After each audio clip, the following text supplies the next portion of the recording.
For us in DP, the hottest race is going to be here in Kampala for the position of Lord Mayor. We are pleased that for the first time in several years, we now have a candidate who is ranked among the top contenders. The other candidates have so far failed to present a manifesto because they have none. They only get elected because of sympathy. You know, somebody comes and says, I've suffered for you. I don't want anybody to suffer for me. If the suffering is mine, I should be the one to suffer. And surely when you say, you have been arrested for me, or you have been imprisoned for me, what is the result? Does that pay school fees for my children? Does that pay my rent? So we must challenge the politics of posturing. You had a question. My name is Kasim Samatimba. I work with Mulengera News. From the time you've been a DP president, we have not seen you bring the energy, the too much energy into the Lord Mayor race like the one you've brought this time round. Is it because this time round it is Beatrice Mao? I think I'll start with the second question. You know that the position of Lord Mayor was created in 2011. Obviously, you know in 2011, our candidate was, who was our candidate? Did we even have a candidate? No. No, Mabike was not our candidate. So, if you based your questions on facts, I don't think you talk about my energy.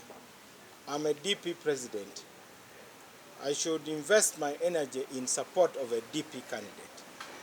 So, I went into 2011 presidential election. DP didn't have a candidate. Actually, DP offered the ticket to the current Lord Mayor, and he rejected it.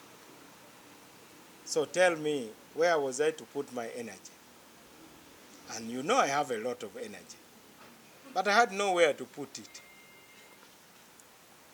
Now, number 2, 2016, Issa Chikungwe.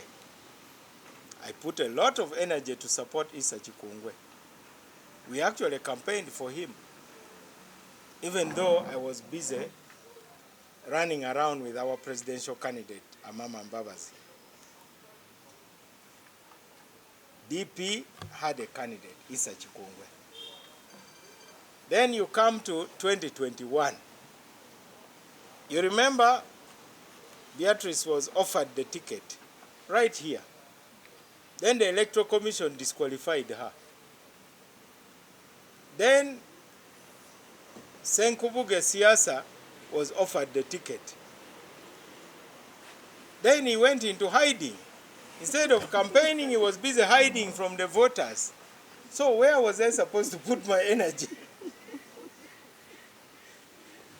I couldn't find my candidate. Was I supposed to hold the rallies myself? It's like if you want to put your energy in a wedding, but the bride and groom are nowhere to be seen. Do you now go to the church alone? So, this is 2026 elections, and Beatrice is back. So, you are right. Who wouldn't put energy if his or her spouse is a candidate? Wouldn't you? Yeah. So I would not be a normal person if I wouldn't. So my first energy is to DP. And I've told you that we have not had DP candidates except in 2016. This one now is a good coincidence.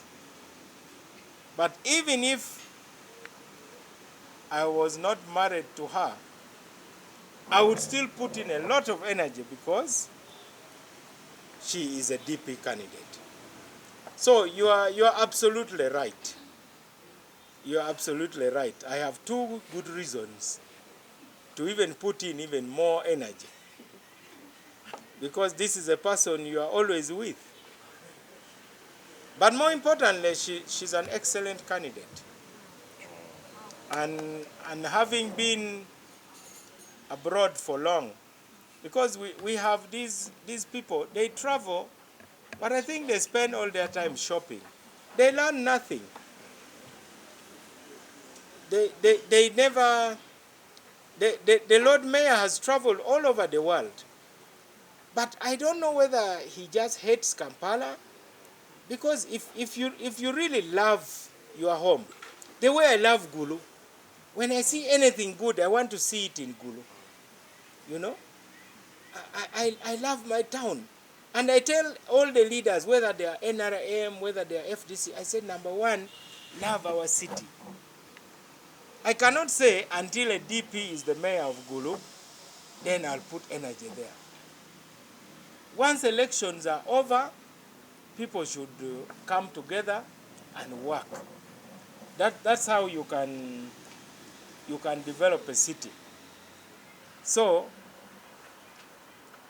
I'm very, very pleased that now DP has given the ticket to my wife, who is extremely capable. This is a person with a good profile. She works with Microsoft in London. She's an IT expert. She has promised us free internet in the city. And as the person who is closest to her, since we met, I can tell you that she can turn Kampala around.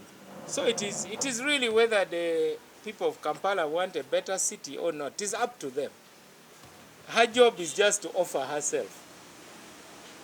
If they want to continue this the same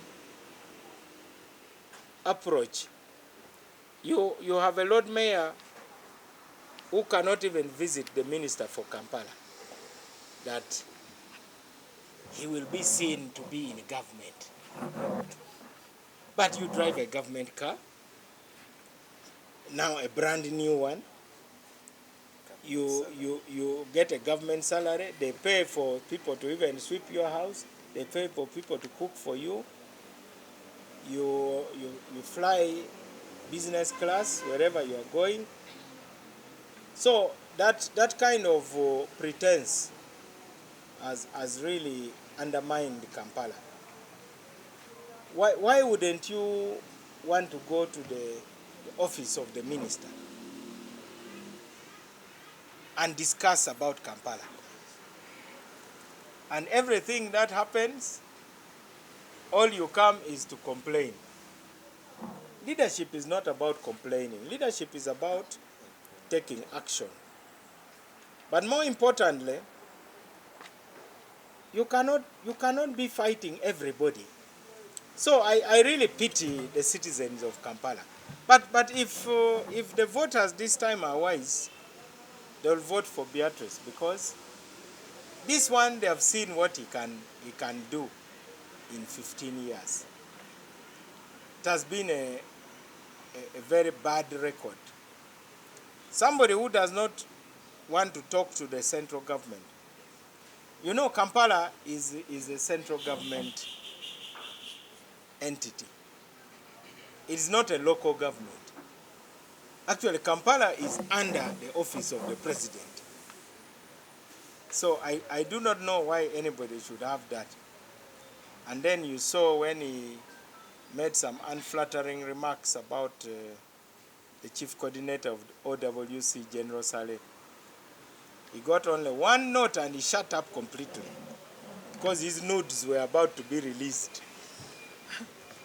But if that is the politics that people like, they will continue with it until they get tired. Personally, I do not, I want to vote for somebody who serves my interests, not somebody who is just posturing.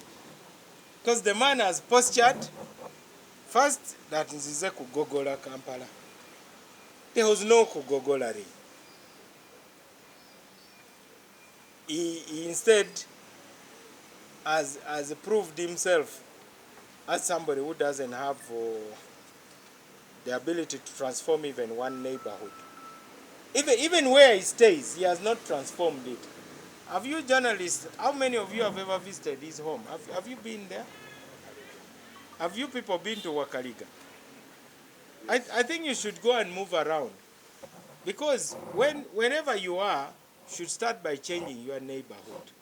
Because when they say the Lord Mayor lives here, the neighbors should feel some good smell of the Lord Mayor and also benefit.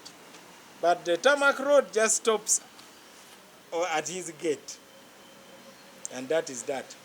But if that is what the people of Kampala want, we just have to pray for them. So that's how I would respond to you. Actually, you haven't yet seen my energy, incidentally. You are going to see real energy in Kampala here. We are going to shake up this city, and what we are going to do is an eviction. Because the current occupant of the Lord Mayor's office has to be evicted. In fact, Kampala needs to be freed. Because he has poisoned the minds of the Kampala people not to have high expectations. Now I've seen in the NRM manifesto, the PDM grant has been tripled for Kampala. But if you have a Lord Mayor who goes and says, that money is nothing, how can that money be nothing? Somebody who has never touched 200,000 to touch $1 million at a go. If I was qualified for PDM, I would be the first on the list. Why do people think that Kampala people should not benefit? Now, every parish in Kampala is going to get 300 million shillings. I don't know, EMC, how many parishes are in Kampala? Our chairman of Kampala, how many parishes do you have? How many are in Rubaga, which you know very well? 13. So multiply that by 300 million. That is 3.9 billion. So surely, why shouldn't the people of Rubaga get 3.9 billion? The same will happen in Kawempe. Probably it will be more. In fact, if I were the Lord Mayor, I would now start splitting the parishes so that we have more parishes to receive that money. That is what I would do. I would immediately sit with the Minister for Kampala and start saying, this place has too many people, it must have 3 parishes. This place has too many people, so that people can benefit. But if you wake up and you're only thinking about yourself, you don't care about the people, and you just become a chief mourner. I don't want to be a leader of poor people. I want to lead people who are prospering. So the Lord Mayor and the councillors should, first of all, now that the government has said they are going to give 300 million per parish, they should restructure Kampala so that Kampala can have many more parishes so that people can get that money. That is what is happening in Western Uganda. In Western Uganda, what you call a village is a parish because they so far, and this money is our money. So why don't you want the people to eat that money? Honorable, my name is Peter Wandeme. I work with Delta TV. About the cooperation, is there any constituency or district where the NRM say that we're not going to have a candidate here, let DP have the candidate represented because of the cooperation agreement you are under. And it is now visible that you're going to be campaigning for the ruling party in the coming elections. So do we see you ignoring whatever you had with the ruling party, like the torturing of the people, the abductions? Now, are you okay with that as DP? Thank you. I will start by saying our cooperation is not an electoral coalition. An electoral coalition means you agree. Actually, that has never happened in Uganda. It only happened in 1961 between Kabaka Yeka and UPC. We never even raised it. That would have only happened if the two parties had been disciplined enough. But because of indiscipline in the parties, we haven't yet reached that stage of development. In some countries, like in Kenya, they form a bloc. So our cooperation is about the issues we agree upon. The positions that were discussed in the cooperation are just a token. 2 cabinet positions, 4 positions on commissions, 2 committees of parliament.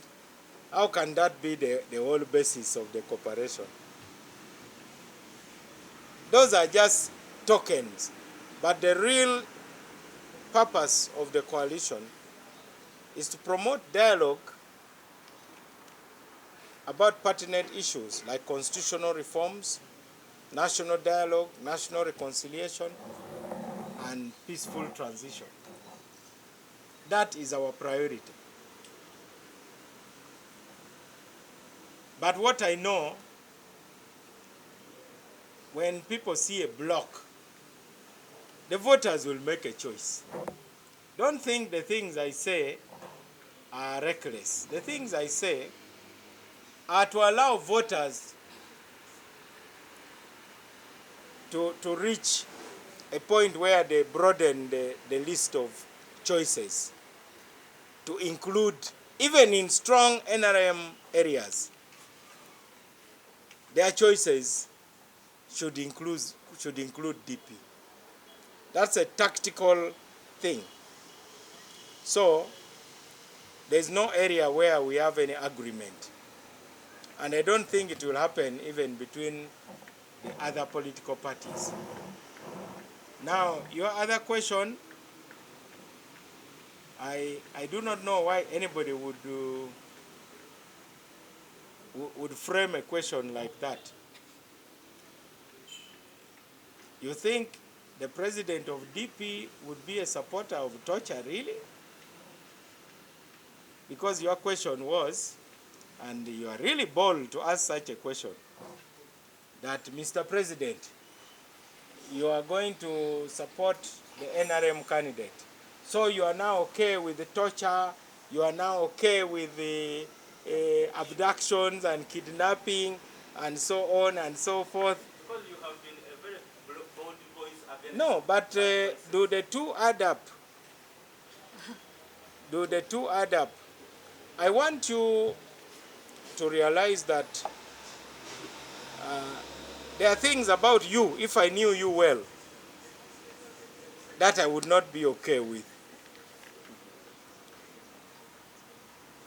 Now, when Jesus told Peter that you are now going to be the rock, was he okay with the betrayal?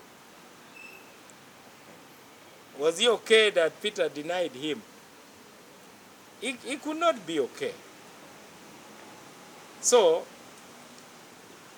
DP can never be okay with anything which is unconstitutional, which is illegal. So, in politics, we must realize that there are things that are more important, and that there are contradictions always. I go daily to pray in my Catholic church. I'm not okay with priests who sodomize boys. Would you ask me such a question? That Mr. Mao, I've seen you going to the Catholic Church. I have a newspaper report that some priests, even bishops, have confessed to sodomizing boys. So, Mr. Mao, you okay with that? I cannot be okay with that. There is no way I can be okay with that. But there are many things I'm okay with. I'm okay with a person who has reached a point in his leadership to realize that there is need for a transition. I'm okay with that. I'm okay with somebody who is committed to security of the country. I'm okay with somebody who ensures that you can drive from Kisoro up to Koboko in the middle of the night very safely. I'm okay with that. So you must realize that human beings are a package of contradictions. One day there was a man who went to buy food at a takeaway. It was late at night. So he parked his car and went and paid for some fast food, and it was packed for him. But the restaurant owner, instead of giving him his food, gave him a paper bag full of the entire collection of the day, money. When this man reached his car, instead of food, he saw cash. So he took it back to the restaurant owner. The restaurant owner was so excited. He praised the man and told the man, I would like to have a picture with you, because this story must be written about in the local newspaper. Even the mayor must know about this. And the restaurant owner peeped at the car and he saw a lady in the car. And he said, please, let your wife join us for the photograph. And the man said, that one can't happen because that's not my wife. So here was a man who was honest enough to return money, but he was cheating on his wife. I want you to understand how complex human beings are. And I'm sure you're not the same. Because if you would agree that the video of your life be played here, I think if we had the capability of playing the video of your life, I think you would say, please spare me. I don't want people to know everything that I have ever done. So there is need for humility. The Democratic Party has emphatically condemned abuse of human rights. And even I, Norbert Mao, have done the same. You know my record. So if you draw such conclusion, that's what they call a straw man. It is a logical fallacy. You caricature a person. You reduce a person. I went to meet Joseph Kony. Was I okay with his cutting off people's lips and burning villages and so on? Definitely not.